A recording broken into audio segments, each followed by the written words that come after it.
Ndugu wananchi wenzangu wa mkoa wa Iringa, naomba nichukue fursa hii kuwataarifu kwamba mkoa wetu wa Iringa unatarajia kuwa na ugeni wa ziara ya Mheshimiwa Waziri Mkuu wa Jamhuri ya Muungano wa Tanzania, Dr. Lameck Mwigulu Nchemba, mbunge ambaye anatarajia kuanza ziara ya kikazi katika mkoa wetu kuanzia tarehe 2 mpaka tarehe 3 ya mwezi wa 5. Katika ziara yake atafanya ziara katika wilaya ya Mufindi ambako huko atapata nafasi ya kutembelea halmashauri zote mbili, kwa maana halmashauri ya Mafinga na halmashauri ya Mufindi, lakini pia atapata nafasi ya kuzungumza na wananchi katika majimbo matatu ya wilaya ya Mufindi ambao ni jimbo la Mafinga, jimbo la Mufindi Kusini na jimbo la Mufindi Kaskazini. Naomba nichukue fursa hii kuwataarifu ni namna gani ziara hiyo itakuwa na ni nini kitafanyika wapi, ili wananchi wenzangu mpate nafasi ya kushiriki kikamilifu katika ziara ya kiongozi wetu ambao kwa kweli itakuwa na tija kubwa sana katika mkoa wetu.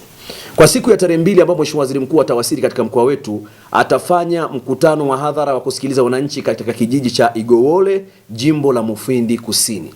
Kwa tuombe wananchi wote wa Igowole, jimbo la Mufindi Kusini, kujumuika wananchi, viongozi na watumishi katika kwenda kumsikiliza waziri mkuu katika eneo hilo.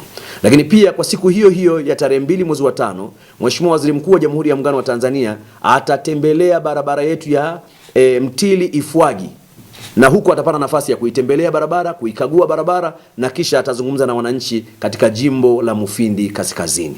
Siku ya pili, Mheshimiwa Waziri Mkuu atapata nafasi ya kuzungumza na wananchi katika jimbo la Mafinga mjini, na hapo tutakuwa na mkutano wa kuwasikiliza wananchi pamoja na kusikiliza taarifa mbalimbali za serikali zitakazowasilishwa kisekta. Nichukue fursa hii kuwakaribisha wananchi wote katika mikutano iliyotajwa. Niwahamasishe wananchi wote kuhakikisha wanatumia fursa ya mikutano hiyo kuja kusikiliza taarifa mbalimbali na maelekezo ya serikali, na wale ambao watakuwa na changamoto ambazo wangetamani zipate ufafanuzi wa kisera, basi wawe na uhakika kwamba serikali yao kupitia ujio wa waziri mkuu itafanya hivyo bayana katika mikutano hiyo. Mwisho kabisa, ni watake wakuu wote wa mashirika, taasisi, idara na sekta za serikali kuhakikisha kila itakapofanyika ziara hiyo wote wahudhurie kwa ajili ya kujibu hoja mbalimbali na kutoa ufafanuzi utakaohitajika kulingana na hoja zitakazowasilishwa na wananchi katika maeneo hayo.